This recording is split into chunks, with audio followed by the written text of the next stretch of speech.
মূলত রংপুর থেকে আসছে, লালমনি এক্সপ্রেসে এসেছে ইয়াতে কমলাপুর রেল স্টেশনের নামে। কমলাপুর রেল স্টেশনের নামলে এরা আবার পরবর্তীতে চলে যাবে ফরিদপুরে চলে যাবে। ট্রেনের জন্য তারা ওয়েট করতেছিল 8 নম্বর প্ল্যাটফর্মে। এক পর্যায়ে এই নাজেম তার স্ত্রীর বলল যে আমি নাস্তা নিয়ে আসি, তুমি এখানে ওয়েট করো। ইন দ্য মিন টাইম রূপা কিছুটা ঝিমানি এসেছে, ঘুমিয়ে পড়েছে। তার ব্যাগ, তার যে জিনিসপত্র পার্সটাস ছিল এগুলো হারিয়ে যায়। এরকম সেই রূপা তখন একটু সম্বিত ফিরে পেয়ে সে খোঁজাখুঁজি করে দেখে তার ব্যাগ হারিয়ে গেছে, তার পার্স হারিয়ে গেছে। তখন সে আশেপাশের লোকজনকে জিজ্ঞেস করতেছিল। একটা পর্যায়ে আর একটা মহিলা যাচ্ছিল, তাকে সে ডেকেছে। ইন দ্য মিনটাইম ওই এলাকায় সাইফুর রহমান ভূঁইয়া ওই জায়গাটার মধ্যে যাচ্ছিল। সে কাছাকাছি এসে তাকে জিজ্ঞেস করলো যে তুমি কি আমাকে ডেকেছো? তখন রূপা বলেছে যে না, আমি আপনাকে ডাকিনি, আমি ওই মহিলাকে ডেকেছি। তখন বললো যে পাশাপাশি জিজ্ঞেস করেছে যে তোমার কি হয়েছে। তখন বলেছে যে আমার ব্যাগ হারিয়ে গিয়েছে, আমার টাকা পার্স হারিয়ে গেছে, আমার টাকা পয়সা যা ছিল সব হারিয়ে গিয়েছে। আবার আমি ফরিদপুরে যাব, এখন আমি কিভাবে যাব? আর বলছে তোমার সাথে কি আর কেউ আছে? যে আমার স্বামী আছে, সে রাস্তা আনতে গেছে। তো ইন্দামিটাম আরও কথাবার্তা হয়েছে। এর মধ্যে নাজেম চলে আসছে। আসার পরে বলছে তোমরা কি করো? ওরা বলছে যে আমরা কিছু করি না এরকম। তো আমরা তো তখন বলেছে যে তোমরা আমার সাথে চলো, আমার 6 তলা বাড়ি রয়েছে, আমার গাড়ি রয়েছে, তুমি ড্রাইভিং শিখে তুমি আমার গাড়ি চালাবে। আর আমার স্ত্রী আছে, ছেলে আবার স্কুলে পড়াশোনা করে, আমার 6 তলা বাড়ি, তুমি আমার বাসায় কাজ করো। এই কথা বলে ওদেরকে প্রথমে রিক্সায় উঠিয়ে ওখান থেকে তারপরে বাসে নেয়, বাসে নিয়ে উত্তরাগায়, উত্তরার থেকে তাদেরকে অটোতে চলে যায়। গিয়ে এই যে পুরানপাড়া বাতান উত্তরখানের এই বাসায় তারা তোলার পরে দেখে যে লক, ওই চাবি দিয়ে যখন খুলছিল, তখন রূপা জিজ্ঞেস করেছে তাকে যে আপনি তো বললেন আপনার স্ত্রী আছে, তো এখানে আপনার স্ত্রী কোথায়? আপনি তো নিজে আপনার তালাবদ্ধ রুম বাসা। তখন বলেছে যে না, আমার স্ত্রী আর এক বাসায় চলে গেছে, 4-5 দিন পরে আসবে। এরপরে যাই হোক ওরা ভেতরে থাকার পরে ওই এরপরটা এইটা হচ্ছে আপনার রোজার আগের দিনের কথা। পরের দিন রোজা শুরু হবে। তো এর মধ্যে আপনার এই যে থাকার মধ্যে আস্তে আস্তে রূপা বক্তব্য মতে, আমাদের জিজ্ঞাসাবাদে যে বক্তব্য দিয়েছে, যে স্বীকার করেছে যে তার এই বিভিন্ন সময়ে এই সাইফুর রহমান তাকে শ্লীলতাহানি করত, তাদের যৌন লালসা তার পূরণ করার জন্য নানাভাবে তাকে যৌন নির্যাতন করত। সে যখন বাইরে যেত তাকে তালা দিয়ে রেখে যেত, বলতো যে তোমরা বারান্দার কাছে যাবা না, গেলে তোমার হাজব্যান্ডকে মেরে ফেলবো। তারপরে আপনার বিভিন্ন সময় তার শরীরের বিভিন্ন অংশে হাত দিত।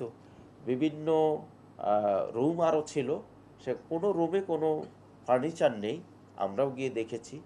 একটা রুমেই শুধু একটা খাট রয়েছে, সেখানে বলতো অন্য রুমে থাকতে দিত না। একটা রুমেই তারা শুধু 3 জনেই, মাঝখানে ছেলেটা থাকতো সাইফুর রহমান এক সাইডে, মেয়েটা এক সাইডে। বিভিন্ন সময় মেয়েটার গায়ে হাত দিত। তো এইভাবেই চলছিল। মেয়েটা খুবই বেশি এই বিষয়, তার স্বামীকে যেহেতু মেরে ফেলতে চায়, তো সে কারণে সে এটা ভয়ে তার স্বামীকেও কথাগুলো বলতে পারছিল না। তো এক পর্যায়ে শেষের দিন যেটা যেটা হচ্ছে 9 তারিখ দিবাগত রাতে, 10 তারিখ শুরুতে যেটা হয়েছে, 3 জন একসাথে শুয়েছে। এক পর্যায়ে মেয়েটার গায়ে এসে হাত দিচ্ছিল, ওই ছেলেটার হাত উপর দিয়ে দেওয়ার পরে তারপরে কিছুক্ষণ পরে ছেলেটা যখন ঘুমিয়ে গিয়েছে, রূপার হাজব্যান্ড নাজেম, তখন সে উপর দিকে উঠে গিয়ে তাকে করার জন্য, হয়তো রেপ করার জন্য তাকে শরীরে উঠেছে। এক পর্যায়ে এই ধস্তাধস্তির পর্যায়ে এই নাজেম ঘুম থেকে উঠে যায়। ঘুম থেকে উঠে সে তাকে চিৎকার করে যে তুমি তাকে ছেড়ে দাও, ছেড়ে দাও, রূপাকে ছেড়ে দাও, তাহলে আমি কিন্তু মেরে ফেলবো। এর মধ্যে সে যখন ছাড়ছিল না, তখন তাকে করলো, সে রুম থেকে গিয়ে রান্নাঘর থেকে একটা বটি নিয়ে আসলো। বটি নিয়ে এসে তখনও নাজেম বা রূপার বক্তব্য মতে যে তার তার শরীরের উপরেই হচ্ছে আপনার সাইফুর রহমান ভূঁইয়া। তখন তাকে কোপানো শুরু করে এই বটি দিয়ে, মাথার এই খুলিতে অনেকগুলো কোপ রয়েছে। এরপর সে ঠেকাতে যাচ্ছিল, তার হাতের অনেকগুলো কোপ রয়েছে, অনেকগুলো কোপ খেয়েছে শরীরের বিভিন্ন জায়গায়। তো এক পর্যায়ে সে দৌড় দিয়ে বাথরুমের মধ্যে ঢুকে সিটকিনি দিয়েছে।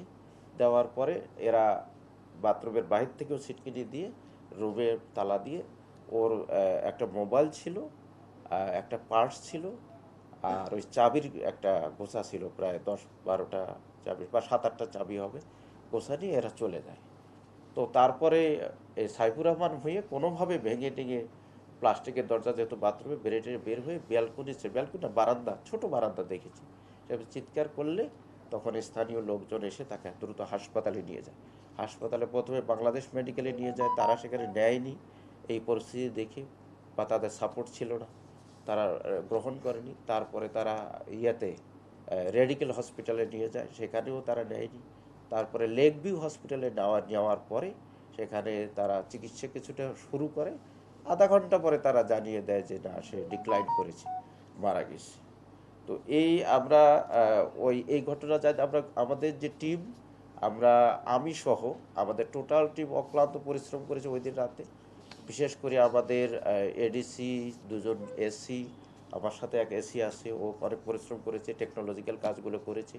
আমাদের ওসি তদন্ত, আমাদের সাব ইন্সপেক্টররা, অন্যান্য সদস্যবৃন্দ, আমরা খুবই ডেডিকেটেডলি কাজটা করেছি। কারণ দ্রুততম সময়ের মধ্যে এটা যদি আমরা রহস্য উন্মোচন না করতে পারি, তাহলে হয়তো দেরি হয়ে গেলে হয়তো আমাদের কাজটা কঠিন হবে। তা আমরা সফল হয়েছি। আমরা 2জন আসামিকেই আমরা বিজ্ঞ আদালতে প্রেরণ করেছি। তারা সিআরপিসি 164 ধারায় জবানবন্দি দেবে, স্বীকারোক্তি প্রদান করবে আশা করছি আমরা, আর বিজ্ঞ আদালতে প্রদান করছি। আমরা মনে করছি যে এটি একটি অত্যন্ত প্রায় 12 ঘন্টারও কম সময়ের মধ্যে এরকম একটি ক্লুলেস হত্যা মামলা রহস্য উন্মোচন করেছে। এটা আমাদের একটি অত্যন্ত একটা বড় সফলতা বলে আমি মনে করি।